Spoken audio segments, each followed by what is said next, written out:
Subay sa mga balita, doha ka patayng lawas sa mga tulisan nga mibiktima sa usa ka mall sa Dagmayan sa Mandaue. Gi-claim na sa ilang pamilya.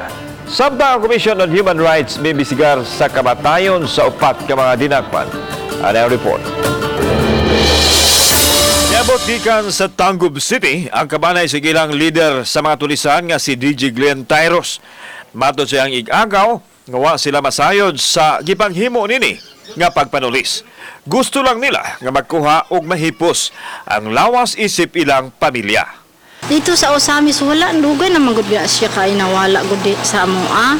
Mga 2000, basta mga dugay taon-taon na gid na siya nga wala. Dugay na miwa nagkita ani niya.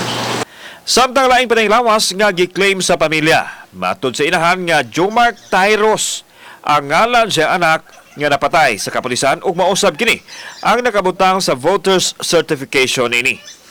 Apan sa hulagway, susama siya kang Kevin Andales. Matod sa inahan nga nananghid ang iyang anak nga manarbaho apan wa na siya masayod sa gipanghimo nini. Unta ko nakasala unta sir, mauunta na ako ang nga kuan kun dunay sala, do naman siguro kausaban ang tao sir. Wala lang unta sa patya. Ang mga pamilya wa na plano nga moreklamo sa ginangatan sa ilang mga kadugo. Apan ang Commission on Human Rights miimbestigar na sa sirkumstansya nganong namatay ang upat ka mga suspek bisan og nadakpa na unta sila sa mga otoridad. Atong padatag sa Pina, hopefully again they will cooperate.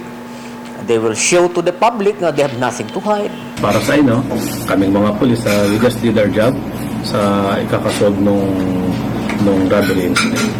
So, we're welcome kung ano man ang gusto nilang gawin. Kauban si Mel Colmenares, ako si Alan Domingo. Balitang Bisdak.